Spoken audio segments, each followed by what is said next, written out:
Bonjour à tous et bienvenue dans Quand la télé fait son cinéma. Nous sommes au 19e festival de court-métrage de Fréjus avec l'équipe du BTS audiovisuel de Cannes du lycée Carnot en compagnie de Jean-Louis Tribe. Jean-Louis Tribe, bonjour. Bonjour. Merci d'avoir accepté notre invitation, merci d'être avec nous.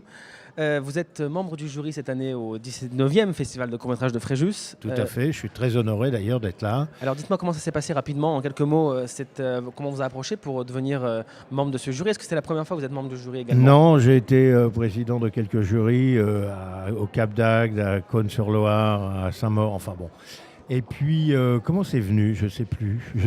On m'a appelé, on m'a dit est-ce que vous voulez faire partie du jury? J'ai dit oui, ça me fera plaisir. Et c'est parfait parce qu'on a l'occasion de vous recevoir et de revenir avec vous un peu sur votre carrière qui est passée par le théâtre, par la télé, par le cinéma, aux États-Unis, en France. Alors on va faire ça rapidement, un petit historique rapide. Mais alors on sait que vous avez écrit pour la télévision, notamment pour Les Nuls, pour Une famille formidable. Et vous avez fait ce qui m'intéresse beaucoup, c'est que vous avez été formé à l'acteur studio. Et ça c'est très important pour nous parce qu'on est regardé par des jeunes et qui veulent savoir comment on peut pas devenir acteur. C'est un peu fantasmagorique mais de dire ça, mais comment en fait on peut au moins débuter dans le cinéma en tant qu'acteur de second rôle, troisième rôle, et puis ensuite faire une carrière comme la vôtre peut-être. Est-ce qu'il faut forcément passer par des carrières classiques, c'est-à-dire être enseigné, se faire enseigner si vous voulez en France, moi je donne des cours à des jeunes acteurs. Ce que je dis aux acteurs que j'ai dans mes cours, je leur dis la carte professionnelle en France, elle passe, si vous pouvez, par le Conservatoire national. Voilà. Je crois que fondamentalement, c'est la belle route pour passer. Après, il y a plein de chemins de traverse. Moi, personnellement, avant de faire comédien, j'ai été prof de maths. J'ai vu ça, que vous avez fait des études de maths, c'est une autre histoire. Et puis, pour plein de raisons personnelles, assez tard, j'ai décidé de faire ce métier. Mais connaissant personne, ça va répondre un peu à vos questions, j'ai décidé de commencer par l'écriture, puisque une feuille de papier, un stylo, ça ne coûte rien.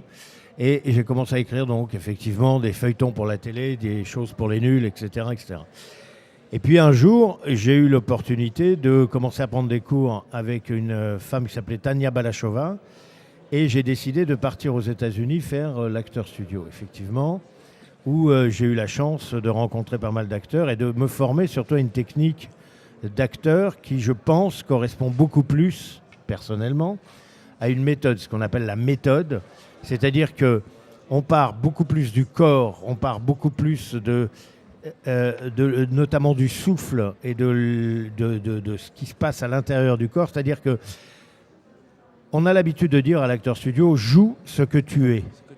Oui. C'est-à-dire qu'on ne va pas essayer de mettre un costume pour faire un personnage. Incarner son personnage. On va plutôt amener le personnage à ce qu'on est. Comme l'avait fait Robert De Niro dans Taxi Driver, il avait fait le taxi pendant plusieurs semaines la nuit. Voilà. C'est la méthode, incarner son personnage même dans sa vraie vie. Voilà, c'est-à-dire qu'après on a du mal à s'en débarrasser. Sans en devenir malade. Voilà, malheureusement, enfin, des fois il y a des gens qui restent un peu collés. J'ai l'exemple d'un ami qui jouait dans L'annonce faite à Marie de Claudel et qui après est passé pendant 2 ans en hôpital psychiatrique. Donc ça c'est la limite à ne pas franchir. On a aussi souvenir de Jack Nicholson qui avait mal vécu ses rôles psychiatriques un peu.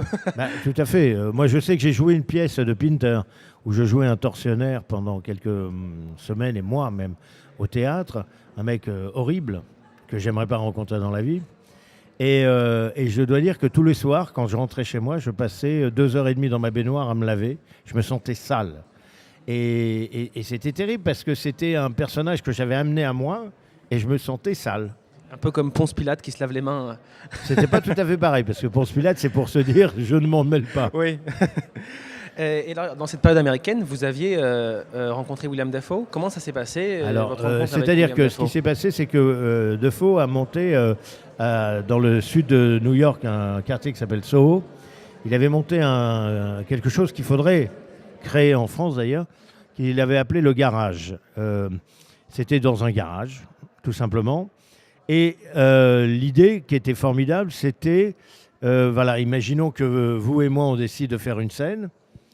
On dit, tiens, on va se jouer une scène du bourgeois gentilhomme, je dis n'importe quoi. Et on demande à un des camarades qui est là derrière les caméras de venir faire le regard. Il va nous dire, voilà, moi je pense que tu devrais faire comme ci, etc. Et Defoe passait de temps en temps pour superviser tout ça. Donc ça permettait d'avoir un travail comme un gymnase. Si vous voulez, le problème des acteurs, et là je le dis à tous les jeunes qui veulent devenir acteurs, le problème des acteurs, c'est qu'ils ne travaillent en France particulièrement que quand ils sont engagés. Or, un funambule, quand il veut avoir la légèreté du mouvement sur un fil, il doit se muscler pour avoir les muscles les plus durs du monde, de façon à avoir cette légèreté du mouvement. Eh bien, un acteur, il doit s'entraîner.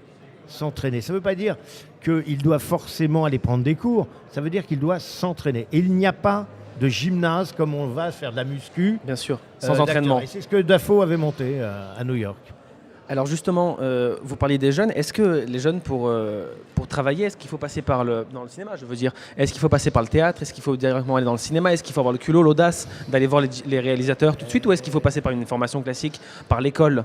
Alors, moi, c'est très compliqué pour moi de donner des conseils parce que j'ai un parcours tellement atypique. Mais ce que je crois, moi, fondamentalement, c'est que la différence, encore une fois, avec les acteurs américains, c'est que les acteurs américains considèrent acteur comme un métier.